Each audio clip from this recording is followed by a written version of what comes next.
how can somebody build up a network of folks who are regularly sending them work?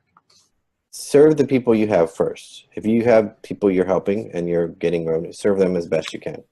Okay. If you don't have people you're making revenue with, then serve the people who are making revenue that you want to connect with. Yeah. So let me give it a concrete example, because people are like, well, what does that really mean? So when I knew I wanted to go to so I got into Pat Flynn's and Chris Tucker's One Day Business Breakthrough event. I was writing the book, but I was like, I've got to show up. Like, I don't have a business. So I bet you these people know each other, or at least they can talk. I honestly, I can't even talk internetese. I don't know what I'm going to do, but I do know how to connect. So I reached out to Pat Flynn and Chris Tucker and said, hey, is there any event happening the day before? Because I knew people from like the group, the Facebook group, they were coming in from all over, from different parts of the world, some different parts of the country. I was like, is there any event happening the night before? They're like, no. I go, would it be okay if I help organize an event to connect them all so that they felt like they knew each other a little better and that they would be like more comfortable? And Pat reached out and said, that's great. That's awesome. Should we go? Should Chris and I go? Should I pay for it? I was like, no, Pat, you can't. What? And I was taking a bold step because I didn't know Pat. Yeah. I just heard his podcast, right? So I said, I think if you go, that people won't want to connect with each other. They'll want to connect with you. And I think it's better if they connect with each other, so when they show up, they're ready to work with you. Yeah. I was like, oh, good point. So immediately, he sent me the entire email list, and I organized the event, a happy hour the day before for people flying in. I made sure it was in central location. It was a nice spot.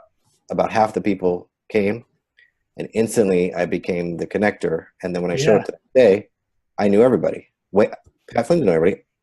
I knew everybody. I knew at least half of them. Hey, Pat, have you met so-and-so? You know, even though I'm just meeting him for the first time. Sure. So the value level of Azul, who doesn't have any business whatsoever, is all of a sudden super high. Right? Yeah. So that's it, because I'm serving his community. That's what I mean. Like, don't think that you don't have a value just because you don't have a business or you don't know people in the industry. And I just kept doing that. What's another way to serve the community? And if you continue to do that, and you'll grow. So Pat asked me the One Day Business Breakthrough, he said, hey, Azul, I'm doing another one. I'm like, awesome. He's like, would you plan that event again? Yeah, of course I would, you know? And he's like, of course. And by the way, you come on as my guest. You don't need to pay. It's like, of course, that sounds great, you know? So it just, and then when you get introduced, you're now a friend and a relationship. You're not just an attendee. So there are 50 people at that event, and, you know, it just, things start to change like that when you serve. Like if you go to take, you're only going to take so long before people figure you out. If you're a taker, I think that I can't help you. But if you go to serve, you can't mess up. Yeah.